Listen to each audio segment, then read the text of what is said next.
ஃபியூச்சரில் ஒரு நாள் தங்கம் 1 லட்சம் போகும்போது ஐயோ அன்றைக்கே வாங்காமல் போயிட்டேனே அப்படின்னு யோசிக்கிறதுக்கு வாங்க. அந்த ஒரு வேர்டு தான் ப்ரோ எங்களுக்கு எனக்கு வாங்கணும்னு தோணுது. ஆனால் எவ்வளோ வாங்கணும்னு தெரியல.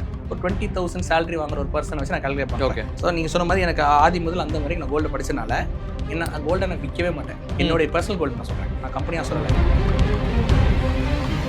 ஒரு ஃபேமிலி ஆஃப் 4 கிட்ட 400 கிராம் தங்கம் இருக்கணும்.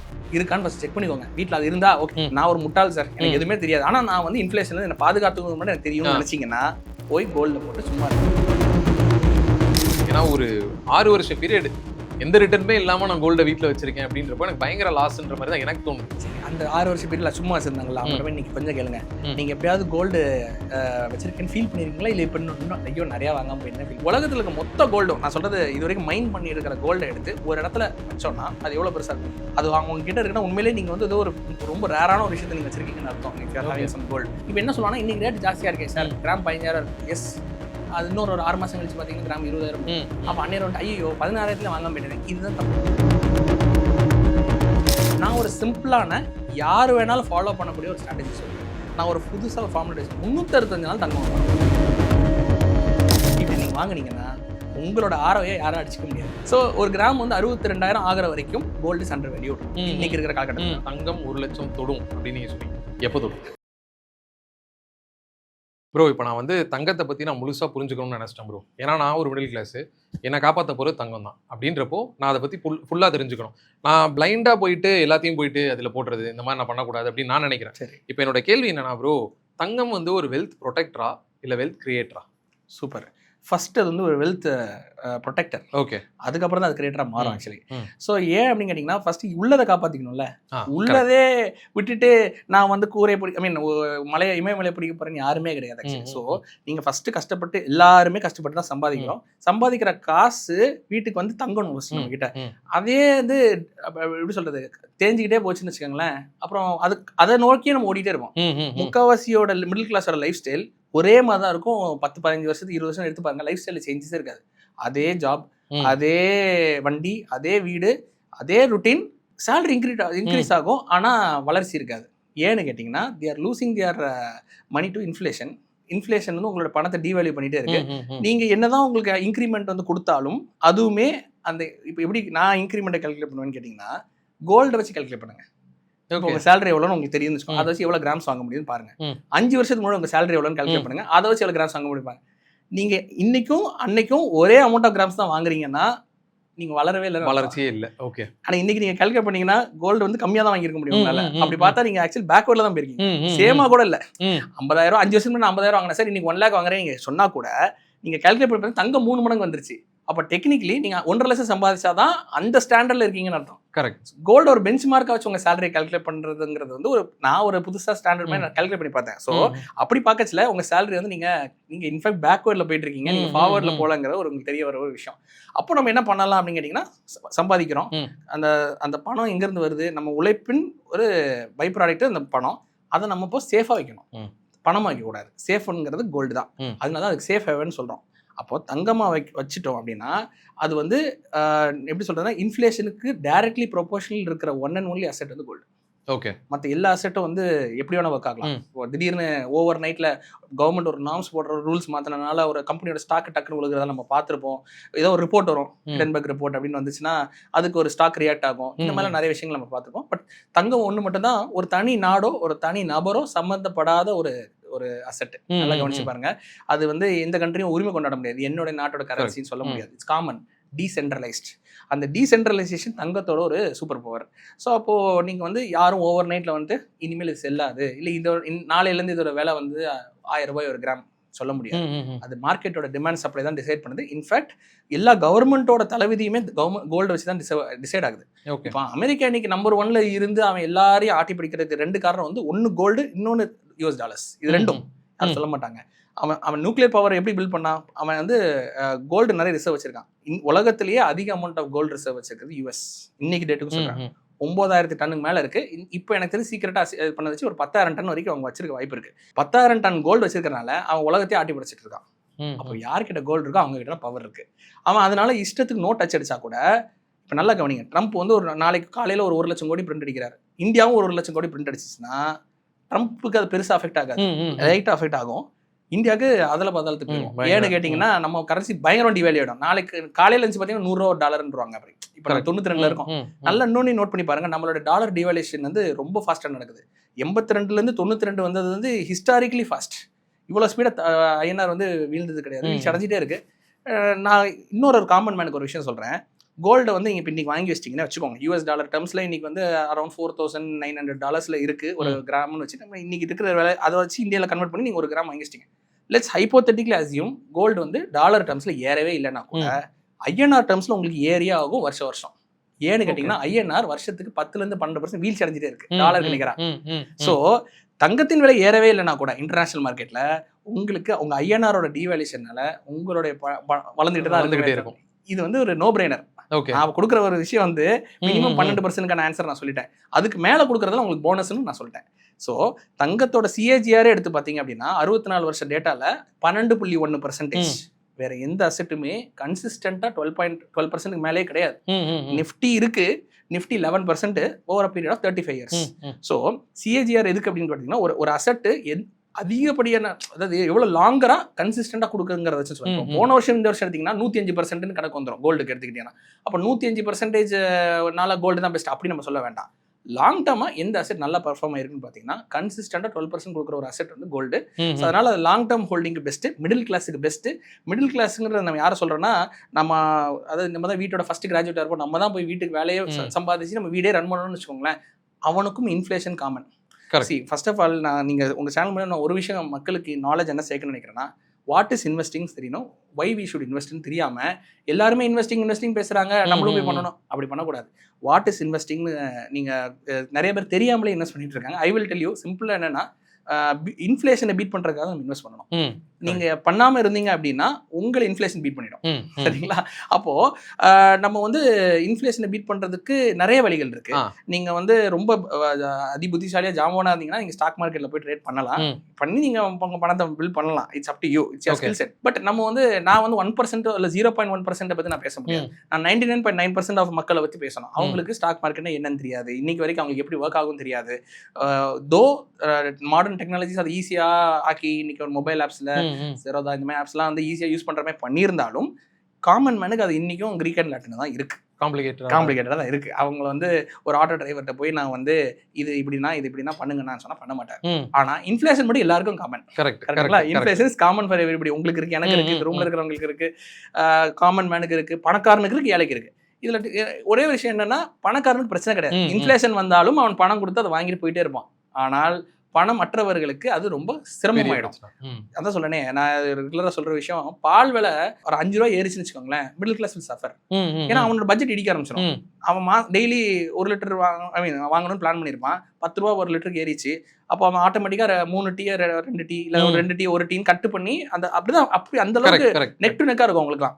அப்போது இப்படி யோசிக்கும் போது, நான் கம்பெனி ஸ்டார்ட் பண்ணும்போது 2022 ஒரு கிராம் ஆஃப் கோல்டு வந்து 5700 நான் எங்களோட ஆப்பில் கொடுத்துருக்கேன். ஆக்சுவலி 5700 ஒரு கிராம் இன்வைஸ் அடிச்சு நான் இன்றைக்கும் எனக்கு நல்லா ஞாபகம் இருக்குது.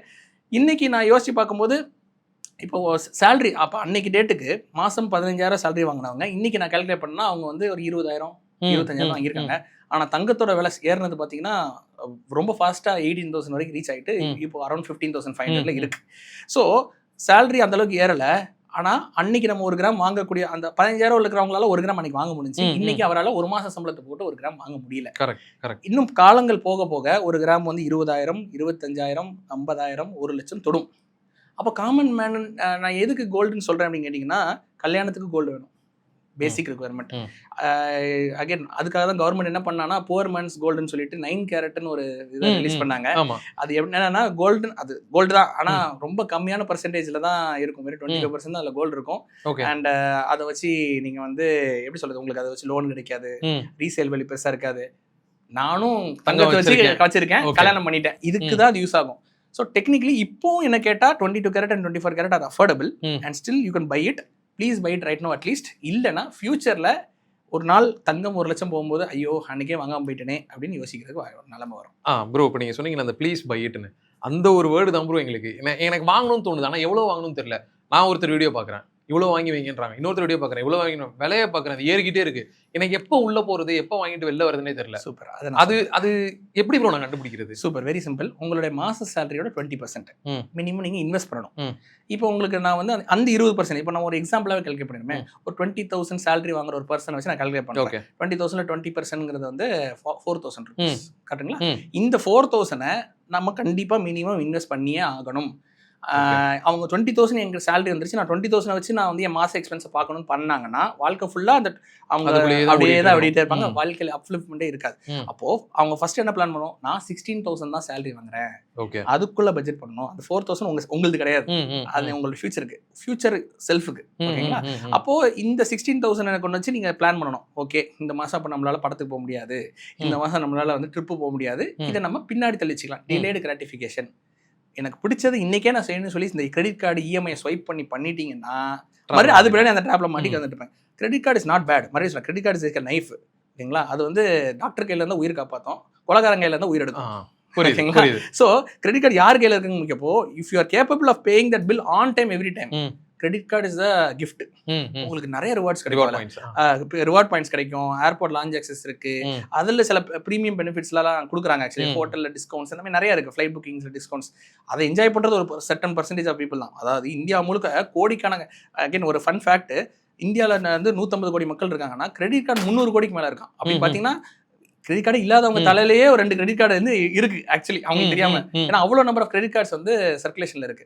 ஸோ இப்போ இந்த கிரெடிட் கார்டை வந்து யூஸ் பண்ணி கரெக்டாக யூஸ் பண்ண தெரிஞ்சவங்க ஒரு 5% தான். 95% ஆகுது பேர் அதுக்கு லோன் கட்டிட்டு இஎம்ஐ கட்டிக்கிட்டு இல்லை டிஃபால்ட் அடிச்சு அது எங்கேயோ பண்ணிக்கும்.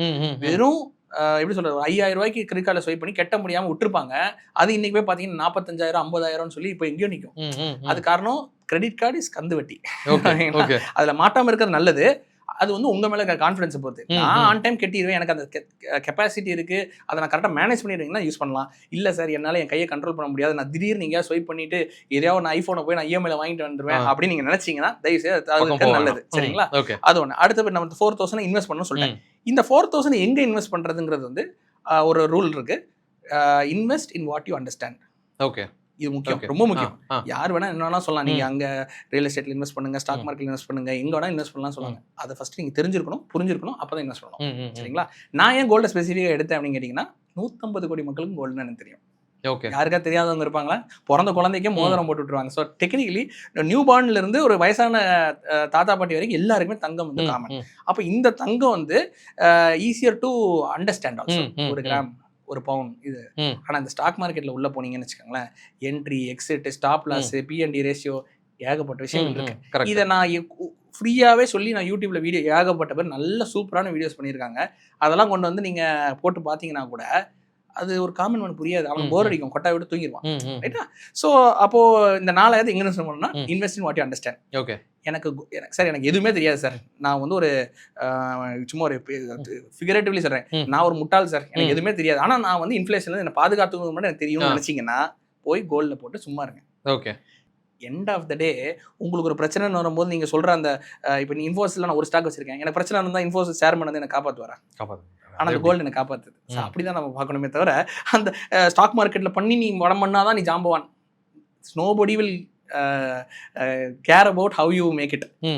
மேக் இட்டா பிரேக் இட்டா, அவ்வளோதான். You're able to make it. Sir எனக்கு ஒரு பிரச்சனை வச்சு நானே சால்வ் பண்ணிட்டேன்னா சூப்பர்னுவாங்க. நீங்க அதை ஸ்டாக் மார்க்கெட்ல பண்ணி சம்பாதிச்சிங்களா, கோல்ட்ல பண்ணீங்களாங்கிறது உங்களுடைய சமர்த்தியம்.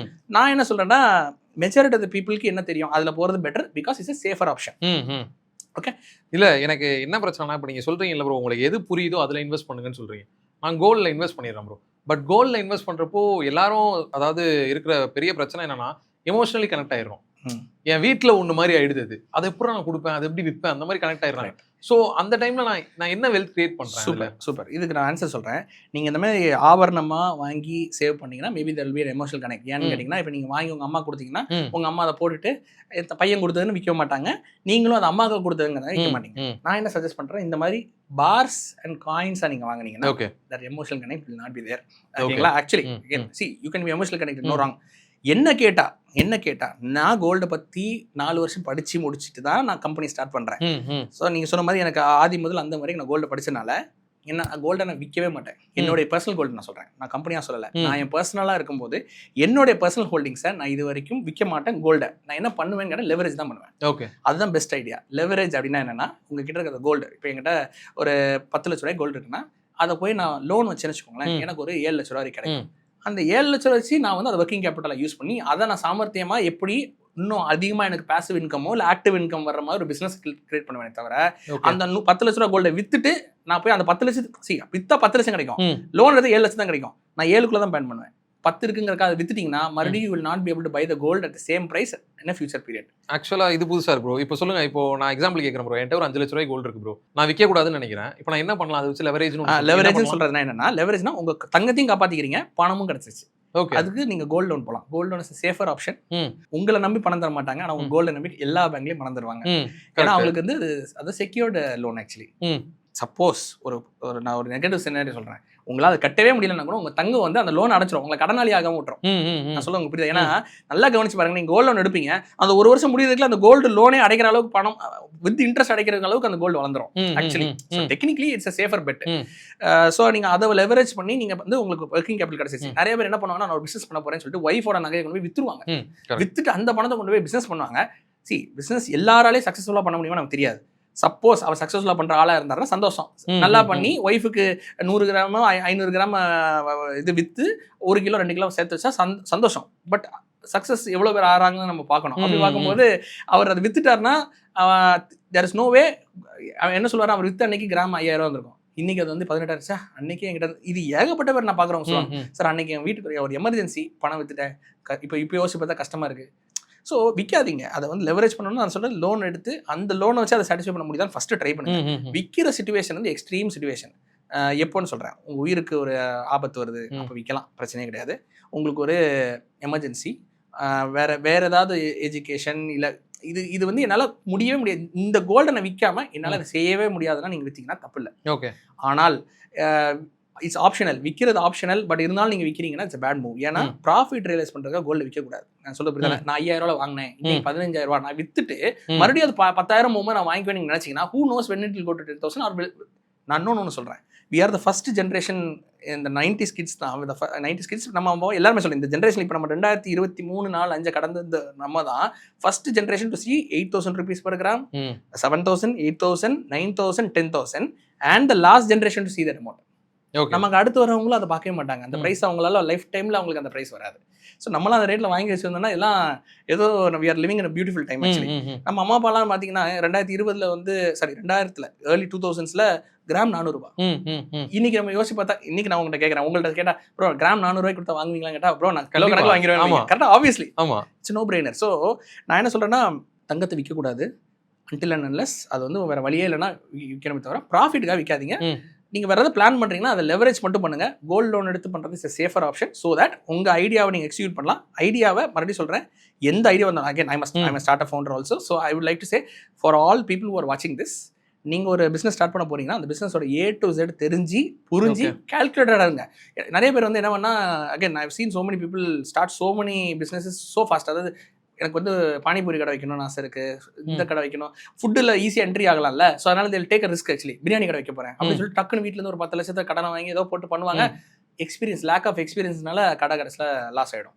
கடைசியில் 10 லட்சம் கடன் ஆகிடும், பிஸ்னஸும் போயிடும். What I would suggest is, அவங்க அந்த பர்டிகுலர் இண்டஸ்ட்ரியில் போய் முதல் வேலை பார்க்கணும். ஒரு 2 வருஷம் 3 வருஷம். எது சொல்றது, ஒரு பிரியாணி கடைனா மாஸ்டர் கூட அங்கே வேலை பார்க்கணும், பாத்திரம் வளர்க்கறதுல வேலை பார்க்கணும், கல்லாலே வேலை பார்க்கணும், டேபிள் கிளீன் பண்றது வரைக்கும் பண்ணி நீங்க A to Z எனக்கு இந்த பிசினஸோட எண்டு தெரியும், எங்க இருந்து சோர்ஸ் பண்ணணும், எப்படி கஸ்டமருக்கு சர்வீஸ் கொடுக்கணும், அவங்களுக்கு எப்படி டேஸ்டியா கொடுக்கணும், இதெல்லாம் நீங்க கிராக் பண்ணிட்டு ஒரு 2 வருஷம் எக்ஸ்பீரியன்ஸ் இப்போ போய் 10 லட்சம் வாங்கினேன். It's calculated decision. சும்மா எனக்கு வந்து அந்த பிரியாணி கடைக்காரன் நான் பார்த்தேன் அண்ணா நகர்ல வந்து அப்படியே அண்டாவா போய்கிட்டு இருந்துச்சு, நானும் போய் பண்றேன், நீங்க பண்ணீங்கன்னா there's a high chance of failing. இதுதான் மேட்டர். அப்போ அதுக்கு லோன் எடுத்து நீங்க பண்ணலாம். நான் சொன்னேன் லோன் எடுத்து பண்ணுங்கிறக்கா எல்லாருமே அடுத்த நாள் கொண்டு போய் லோன் எடுத்துட்டு அவங்களுக்கு எக்ஸ்பீரியன்ஸ் இல்லாத ஒரு விஷயத்தை பண்ணாங்கன்னா. ஓகே ப்ரோ, இப்போ நான் தங்கம் வாங்கணும்னு முடிவு பண்ணிட்டேன் ப்ரோ. நான் தங்கத்தை இன்வெஸ்ட்மெண்ட்டாக பார்க்குறது ஒரு கரெக்டான விஷயமா ப்ரோ? ஏன்னா இப்போ நான் புரிஞ்சுக்கிட்ட வரைக்கும் சொல்கிறேன் ப்ரோ, நான் தங்கத்தை எப்படி பார்ப்பேன்னா, அது வெல்த் ப்ரொடெக்டராக பார்த்துருக்கணும்ல, வெல்த் கிரியேட்டராக நான் பார்த்தது இல்லை. நான் ஏன்னு சொல்கிறேன், ஏன்னா தங்கம் எனக்கு இன்ட்ரெஸ்ட் பே பண்ணுறது கிடையாது, ஒரு டிவிடெண்ட் கொடுக்குறது தெரியாது, விலை ஏறுது இறங்குது, நான் விற்றாதான் அது எனக்கு ப்ராஃபிட். ஸோ விற்கவும் மாட்டேன், நான் அதை அப்படி தான் வச்சுக்க போகிறேன். ஸோ இது எந்த விதத்தில் எனக்கு யூஸ் ஆகுதுன்னு எனக்கு தெரியல. நான் சொன்ன மாதிரி அந்த கோல்டு லோன் அடுத்து நீங்க பண்ணும்போது உங்களுக்கு ஒரு ஹெல்த் கிரியேட்டரா மாறுது. அது ஒன் ஆஃப் த வே. நம்ம வந்து எல்லாருக்குமே தெரியும், டே டு டே அன்றாட எல்லாருமே கஷ்டப்பட்டு இருக்கோம். இது வந்து சர்க்கஸ்ல கைத்து மேல நடக்கிற மாதிரி வச்சுக்கோங்க, சரிங்களா? இந்த சைடுல இருந்து அந்த சைடு கிராஸ் பண்ணிட்டீங்கன்னா யூ ஆர் சக்சஸ்ஃபுல். நடுவில் விழுந்துட்டீங்கன்னு வச்சுக்கோங்களேன், ஒரு பேசிக் சொல்றேன், கீழே நெட்டுன்னு ஒன்று வச்சிருப்பாங்க சர்க்கஸ்ல. இப்போ அவர் எக்ஸ்பீரியன்ஸ்ட் ஆர்டிஸ்டாவே இருக்கலாம், அதுக்குன்னு கீழே நெட் இல்லாம அவர் போனார்னு வச்சுக்கோங்களேன், விழுந்தானா உயிரே. அதுக்கு இந்த தங்கம் வந்து ஒரு சேஃப்டி இது மாதிரி வச்சுக்கோங்களேன். உங்களுக்கு ஒரு புரியுது, நீங்க கேட்டனால சொல்றேன், இது ஒரு பேஸ்மெண்ட் மாதிரி. நான் உங்களை வேற எதுலையுமே இன்வெஸ்ட் பண்ண கூடாதுன்னு சொல்றேன்.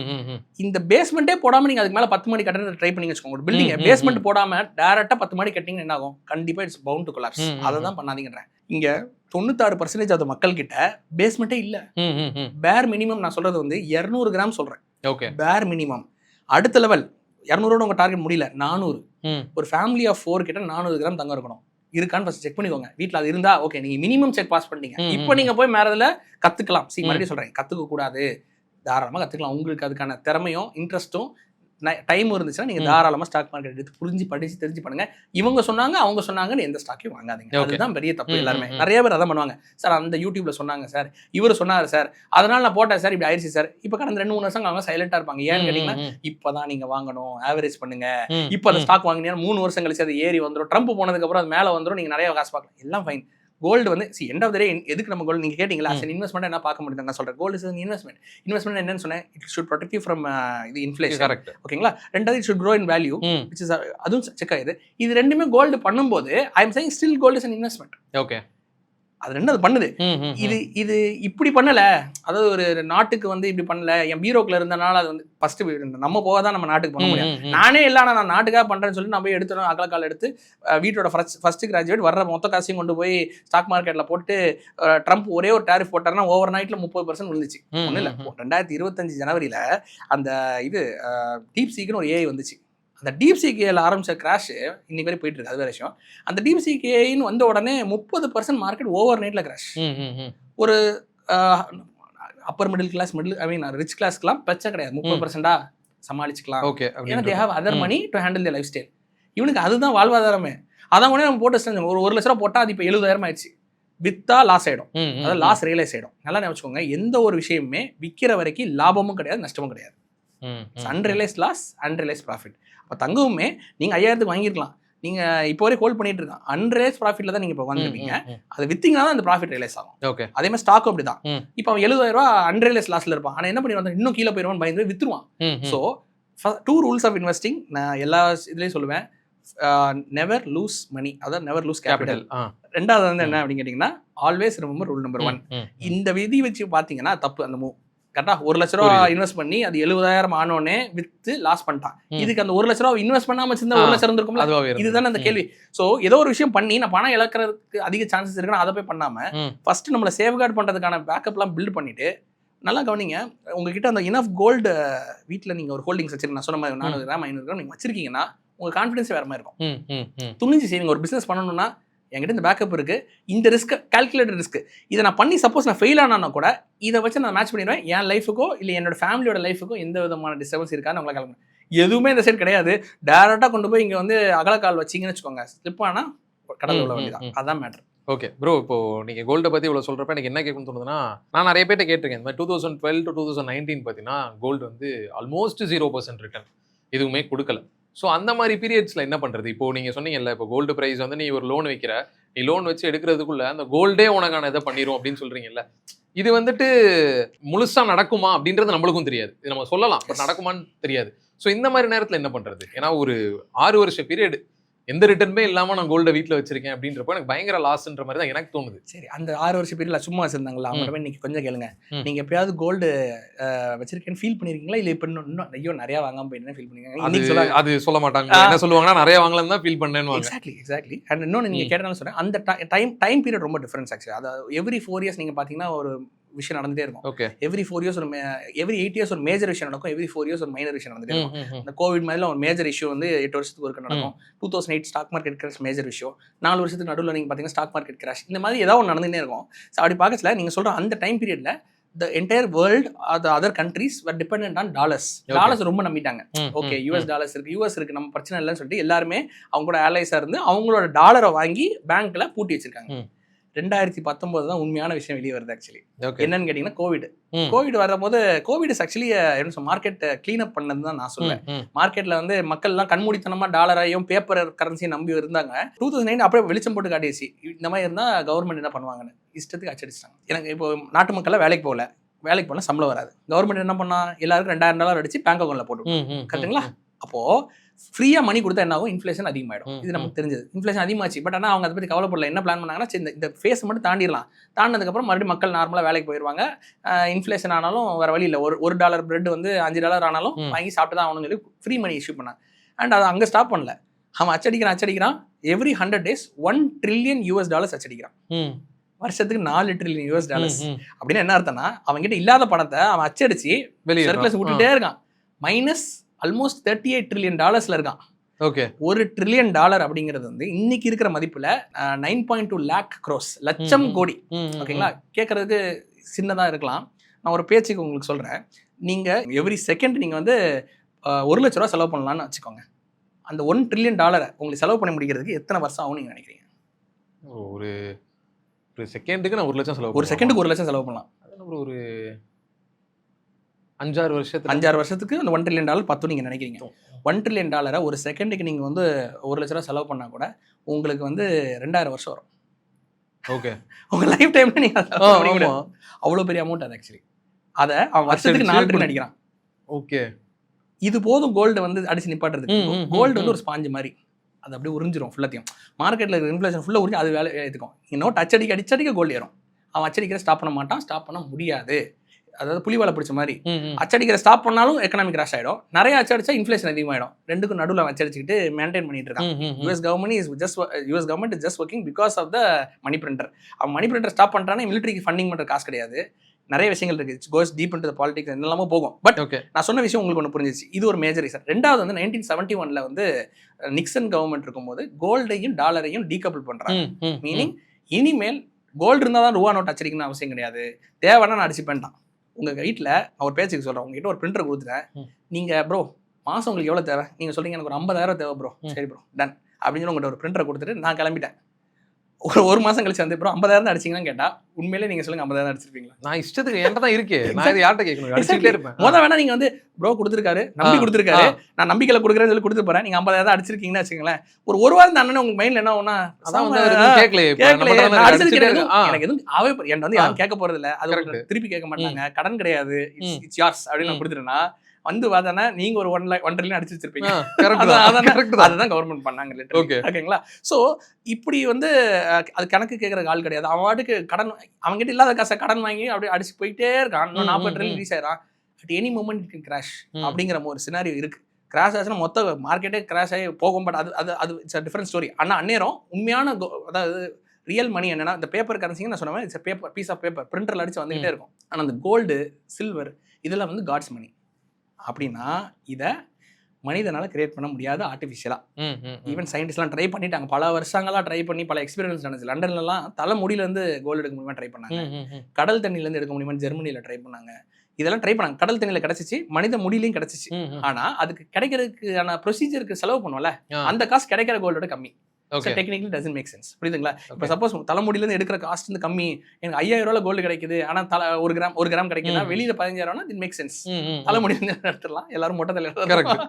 ஸோ இந்த மாதிரி எக்ஸ்பெரிமெண்ட்ஸ் நிறைய scientist have try to make more gold which is failure and humans have not yet created artificial gold and it's not possible scientifically at the moment. It's not possible. We can't add a new atom inside that or remove an atom and create gold. அது ஒரு விஷயம். இது வந்து so அதனால it's limited. கோல்டுங்கிறது எவ்வளோ உலகம் limited resource உலகம் முழுக்க சதறிச்சு. ஆக்சுவலி அதாவது ஒரு ஆஸ்ட்ராய்டு வந்து கிராஷ் ஆகும், உலகம் முழுக்க எங்கே பரவி கிடந்துச்சோ அந்த இடத்துல இருக்கிற கோல்டு தான் இருக்கு. உங்களுக்கு ஒரு விஷயம் தெரியுமா? எனக்கு ஒரு ஃபன் ஃபேக்ட். உலகத்தில் இருக்க மொத்த கோல்டும் நான் சொல்றது இது வரைக்கும் மைன் பண்ணி இருக்கிற கோல்டை எடுத்து ஒரு இடத்துல வச்சோம்னா அது எவ்வளோ பெருசாக இருக்கும் தெரியுமா? சும்மா சொல்லுங்க. ஏதோ ஒரு எக்ஸாம்பிள் வச்சுட்டு தாஜ்மஹால் மாதிரி இருக்கும், இல்லை குதுப் மினார் சைஸ்ல இருக்கும், இல்லை ஈஃபில் டவர் மாதிரி இருக்கும், இல்லை அவ்வளோ ஏதோ சம்திங், இல்லை புர்ஜ் கலிஃபா அளவுக்கு ஹைட்ல இருக்கும், ஏதோ சம்திங். புர்ஜ் கலிஃபா அளவுக்கு உலகத்தில் இருக்க மொத்த கோல்டையும் கொண்டு வந்து நீங்க எடுத்து வச்சீங்கன்னா புர்ஜ் கலிஃபா ஹைட்டுக்கு இருக்குன்னு நான் உங்களுக்கு சொல்றேன். இந்த அபார்ட்மெண்ட் காம்ப்ளெக்ஸ் இப்போ வந்தாலும் இவ்வளோ சைஸ்ல தான் இருக்கும். வெறும் 22 metre cube. Okay, 22 metre cube. நீங்க நான் உங்களுக்கு அந்த photo I share it with you, அந்த வீடியோல ஆட் பண்ணுங்க. அந்த சைஸ்ல மட்டும்தான் தாஜ்மஹால் பக்கத்துல வச்சீங்கன்னா தாஜ்மஹாலோட குட்டியா இருக்கும். அவ்வளவுதான் இருக்கும். ஓகே. அவ்வளவுதான் உலகத்துல இருக்க மொத்த மைண்ட் கோல்டே நான் சொல்றேன். மைண்ட் கோல்டு இது வரைக்கும் நான் பூமியில இருந்து தோண்டி எடுத்து நம்ம எல்லா புழக்கத்துல இருக்கிற கோல்டு அவ்வளவு லிமிட்டடான ஒரு ரிசோர்ஸ். அது அவங்க கிட்ட இருக்குன்னா உண்மையிலேயே நீங்க வந்து ஏதோ ஒரு ரொம்ப ரேரான ஒரு விஷயத்தை நீங்க வச்சிருக்கீங்கன்னு அர்த்தம். If you are having some gold. And also இன்னொன்னு என்ன சொல்லுவாங்கன்னா ஆஸ்ட்ராய்ட்லாம் கோல்டு இருக்குன்னு சொல்றாங்க, which might be true. அது இடத்துல இல்ல, அது எங்கேயோ இருக்கு.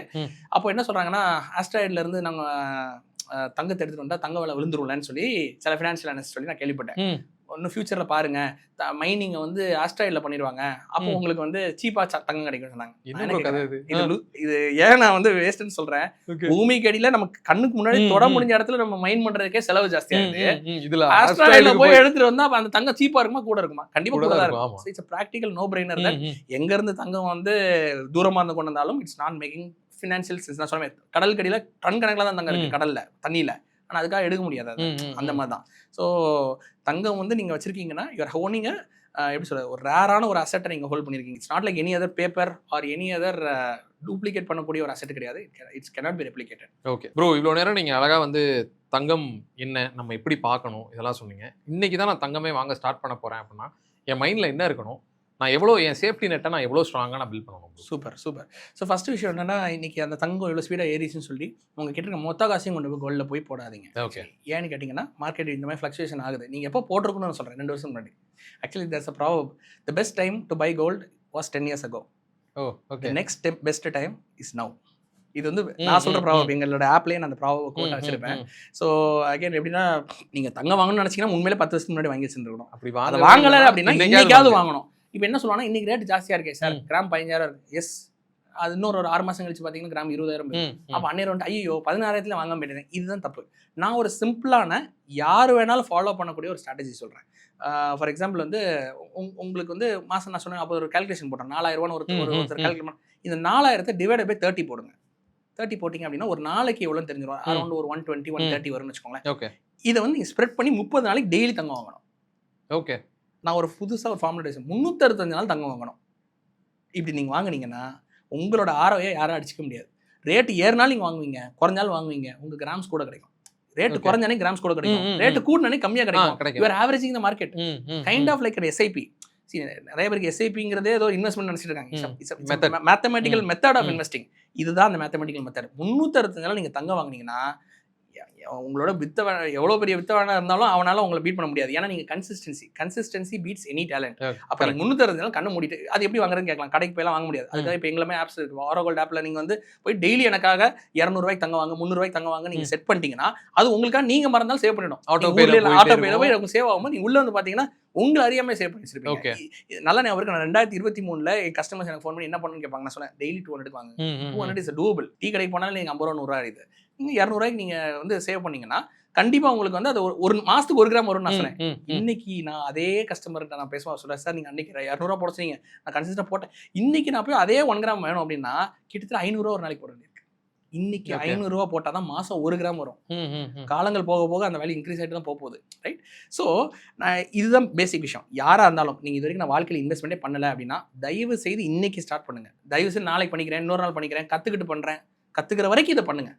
கற்றுக்கிட்டு அதுக்கப்புறம் அதில் பண்ணுங்கள். பட் கோல்டில் கண்டிப்பாக உங்களுக்கு ஒரு அலோகேஷன் தேவை. உங்கள் அம்மா அப்பா வச்சிருக்காங்கலாம் தாண்டி நீங்களும் உங்களுடைய ஃபேமிலி, ஏன்னா நீங்கள் அடுத்து ஒரு ஃபேமிலி ஸ்டார்ட் பண்ணுவீங்க, அப்போ அதுக்கு ஒன்று தேவை. உங்கள் குழந்தைங்களுக்கு தேவை கோல்டு. அதே சொன்ன மாதிரி இது ஒரு சேஃப்டி நெட் மாதிரி. அந்த சேஃப்டி நெட்டை நீங்களும் ஒன்று பில்ட் பண்ணுங்க. அதிக கோல்டு இருக்கிறனால யாருமே கம்ப்ளைண்ட் பண்ண போகிறாங்க, நிறைய கோல்டு இருக்கு அப்படி யாரும் ஃபீல் பண்ண மாட்டாங்க. எவ்வளோ இருந்தாலும் பத்தாது. ஸோ அது பண்ணணும். ஃபர்ஸ்ட் டெய்லி வாங்கணும். டெய்லி வாங்குற ஆட்டோ பே பெஸ்ட் ஆப்ஷன். ரெண்டாவது என்ன சொல்லணும், இந்த டெய்லி வாங்குறத தாண்டி மார்க்கெட்டில் வந்து அப்பப்போ உங்களுக்கு நியூஸ் எங்களுமே நாங்கள் நோட்டிஃபிகேஷன் அனுப்பியிருக்கோம், இல்லை நீங்கள் நியூஸில் படிப்பீங்க தங்க விலை சரிந்ததுன்னு கேள்விப்பட்டீங்கன்னா அன்னைக்கு கொஞ்சம் 2 டைம்ஸ் வாங்கிக்கோங்க. இப்போ 200 ரூபா வாங்குறீங்களா, அதோட கூடுதலாக வாங்க. எங்கிட்ட நிறைய இருக்கு சார், என்கிட்ட திடீர்னு எனக்கு போனஸ் வந்துச்சு ஒரு 5,000 ரூபா இருக்கு, என்ன பண்ணேன் அன்னைக்கு அந்த ரேட் குறைஞ்ச அன்னைக்கு 5,000 ரூபாய்க்கு வாங்கிருக்கேன். தப்பே கிடையாது. குறைஞ்சா நிறையா வாங்குங்க, இல்லைன்னா டெய்லி வாங்குங்க. இப்படி வாங்கிட்டே இருந்தீங்கன்னா உங்களை அறியாமல் நீங்கள் ஈஸியாக வருஷத்துக்கு ஒரு 1.5 பவுன் சேர்த்துட்டீங்கன்னா கொஞ்சம் கொஞ்சமாக தான் சேர்க்க முடியும். ரைட்டுங்களா. நான் இந்த கோல்டோட டெரிவேஷன் எங்கேருந்து வரேன்னு சொல்கிறேன். ஏன் இந்த ப்ரைஸ்லேயே நீங்கள் தங்க வாங்கலாங்கிற டெரிவேஷன் நான் சொல்லி நிக்சன் கவர்மெண்ட்டில் டீப் பண்ணால ஒரு பிரச்சனை ஆச்சு. இப்போ அந்நேரம் ஒரு அவுன்ஸ் $35 வச்சிருந்தாங்க, லாக் பண்ணி வச்சிருந்த அமௌண்ட். $35 ஒரு அவுன்ஸ் நீங்கள் வச்சிருந்தீங்கன்னா நீங்கள் $100 அடிக்கலாம். ஆனால் இன்னைக்கு அந்த டீகப்ளிங் இல்லாமல் நோட்டை கண்ணா பின்னா அடிச்சிட்டாங்க. கரெக்ட். அப்போ நம்ம ரிவர்ஸில் கால்குலேட் பண்ணி கண்ணா பின்னா அடிச்ச நோட்டை வச்சு ஒரு அவுன்ஸ் கோல்டு எவ்வளோன்னு வேல்யூ பண்ணிங்கன்னா $20,000 இன்னைக்கு 2026. $20,000 $35 $20,000 இருக்கு. அப்படி கணக்கு நான் இந்தியன் மதிப்பில் சொல்றேன் மக்களுக்கு புரியறதுக்காக.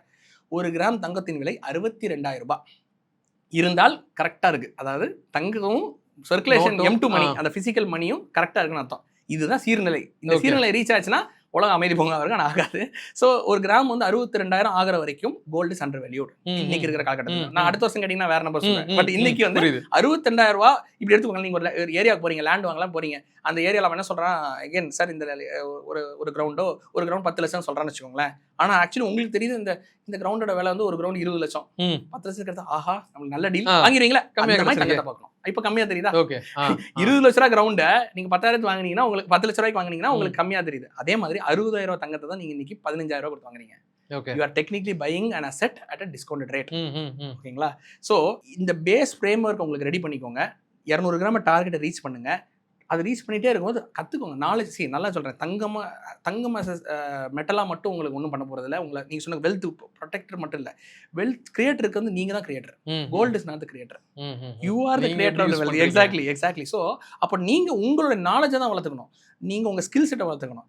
அதை ரெண்டையும் நீங்கள் கோயின்சைட் பண்ணி கோல்டை உள்ள தூக்கி போட்டு கோல்டு இஸ் அ கேட்டலிஸ்ட்.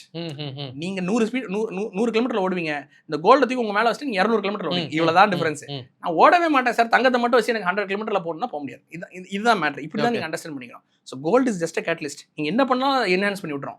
நீங்கள் நல்லது பண்ணணும்னு நினைச்சீங்கன்னா நிறைய, நீங்கள் அதை சூப்பராக பண்ணணும்னு நினைச்சீங்கன்னா சூப்பராக பண்ணிடுவீங்க. நீங்கள் எதுவுமே பண்ணால் சும்மா இருந்தீங்கன்னா சும்மா பண்ணுறதே நீங்கள் சும்மா இருக்கிறதே உங்களுக்கு வந்து அதிகமாகிடும். So it's just enhances what you're doing. சரிங்களா? So as anybody who is watching this video, அவங்களோட டேக்அவே என்ன அப்படின்னு கேட்டிங்கன்னா, இன்ஃப்ளேஷன் ஃபர்ஸ்ட் ப்ரொடெக்ட் பண்ணிக்கோங்க. எமர்ஜென்சி ஃபண்டுன்னு ஒன்று சொல்லுவாங்க. நான் எமர்ஜென்சி ஃபண்டை கோல்டுலேயே வைங்கன்னு நான் சொல்கிறேன். தப்பு கிடையாது.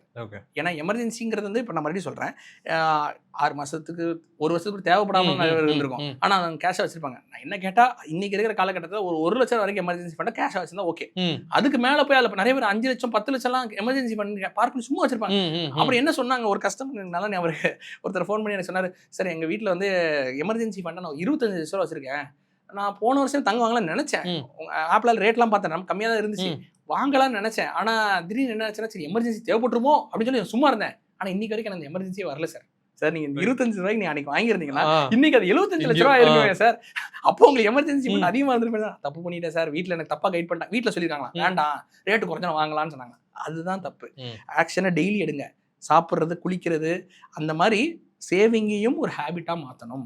Okay, I have already change the habit of 11 lakh people. 11 லட்சம் பேர் நான் தமிழ்நாட்டில் இந்தியாவில் சேர்த்து ஓவராலாக சொல்கிறேன். அவ்வளோ பேரோட ஹேபிட்டை வந்து டுவர்ட்ஸ் சேவிங்ஸ் நான் நகர்த்தி கொண்டு போயிருக்கேன். And I mean it's not, என்ன சொல்கிறதுனா இது பெரிய விஷயமா நான் சொல்லலை, ஏதோ என்னால் முடிஞ்ச ஒரு விஷயம், என்னுடைய ப்ராப்ளமை நான் வந்து சால்வ் பண்ணேன்.